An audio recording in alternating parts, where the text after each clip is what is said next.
Hello guys, I hope you're doing really well. So this is the JBL Quantum 350 wireless. Why did I get this? Because it's the cheapest gaming wireless headset that JBL produced. A quick comparison of the 350 bucks to the 810 bucks here, and you can see that it is almost the same kind of design and almost the same size.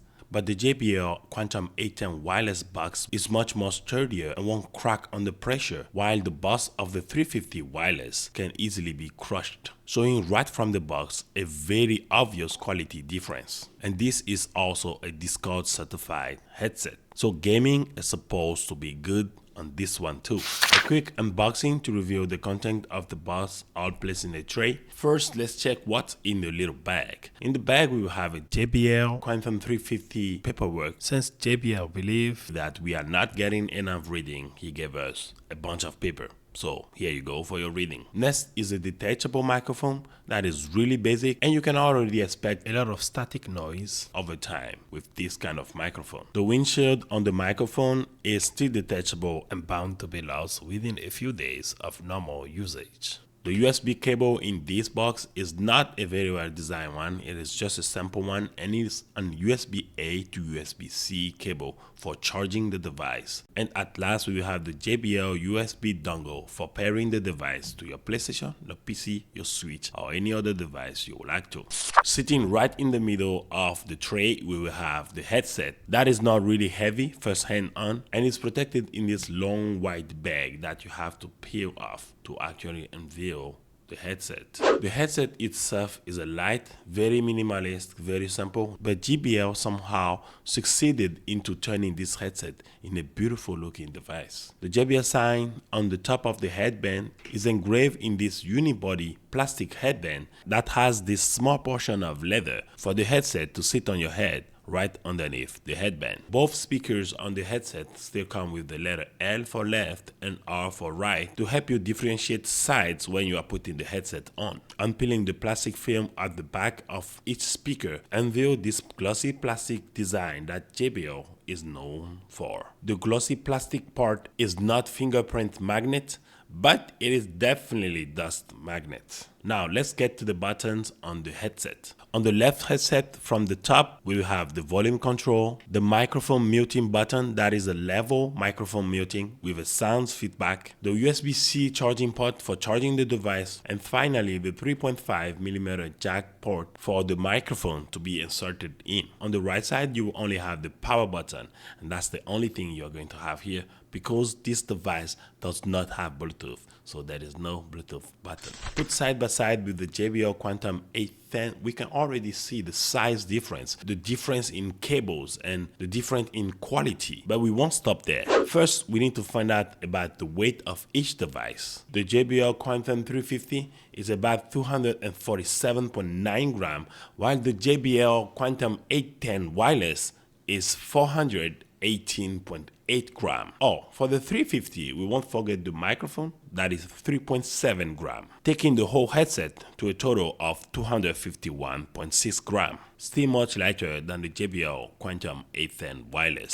The JBL Quantum 810 wireless features a 50mm driver in each speaker, while the JBL Quantum 350 wireless features a 40mm driver in each speaker. The JBL Quantum 810 wireless speaker transmission cable is much thicker than the one of the JBL Quantum 350 wireless, already giving us a glimpse into which one of the two might actually have the upper hand in a sound quality test. The headband on the JBL 810 is much premium looking than the one on the JBL 350. The leather underneath the headband is much bigger and softer compared to the one on the JBL Quantum 350 wireless. The JBL Quantum 350 wireless has its microphone detachable, while the JBL Quantum 810 has its microphone right on the device, but with a mechanical muting system. A side-by-side comparison of the button on both devices can already show a big difference with the presence of the chat mix volume button and the ENC button on the JBL 810, and on the right speaker, the presence of a Bluetooth button on the 810. The silver glossy finish on the JBL 810 makes it look much premium even though it is fingerprint magnet. The JBL 810 is an RGB version of the JBL headset, while the 350 has no RGB. I used to think that those two holes up here were to do with the ANC up until I held this 350 in my hand and saw that they had the same thing.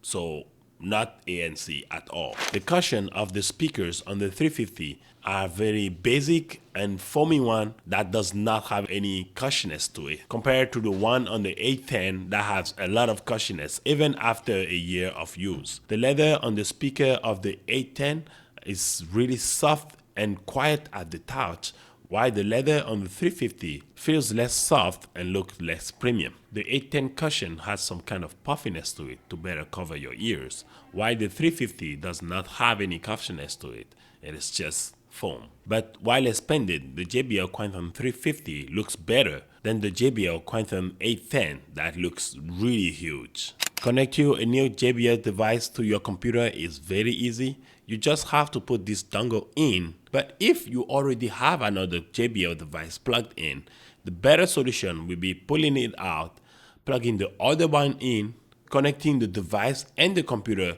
through the USB-C to USB-A cable, and then launching the companion software. The same dongle can be used for multiple devices, but you will have to repair them every time you want to use them. If you want to know more about the software, there is another video about the JBL 810 on my channel. Please be sure to go watch that video to see more extensive review of the software. Besides the fact that the 350 does not have DTS enabled and does not have any RGB lightning tweak, its software interface looks exactly as any other JBL device interface. The only way to mute and unmute the microphone will be using the microphone mute button on the device. Now let's bring out tester to compare their sound performances. But first we need to make sure to choose the right microphone for the testing device. The first one to go is the JBL 350. Here you go.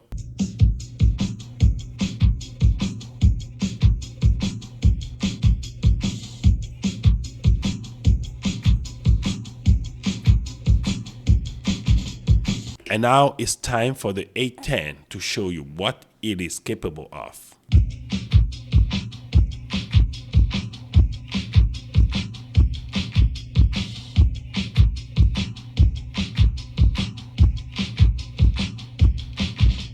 I've tried really hard to put both the sounds on the same line of start, but no matter how hard I try, the JBL Quantum 350 sound line keeps on going much faster than the JBL Quantum 810 sound line. If you guys have any idea about what's happening, please let me know in the comment section below. I will say every device has their forte and have their flaws. What is the weight for the JBL 810 and the lack of DTS technology for the 350. But I just feel like the 350 is not giving us enough for the money. The JBL 350 is a fine device and a fine looking device too. But at a price tag of $99, the JBL 350 is nowhere close to what it is supposed to be. By the way, JBL is actually having a 55% reduction on this device if you would like to buy one. Moving the microphone around does not mute the microphone. But don't worry, you can still use brute force. And on that, we have reached the end of this video. I thank you guys so much for watching, and I would like you guys to give me some support by liking, commenting, and subscribing to the channel. On that, I will leave you with one of my fun gaming footage. Till next video, stay sharp.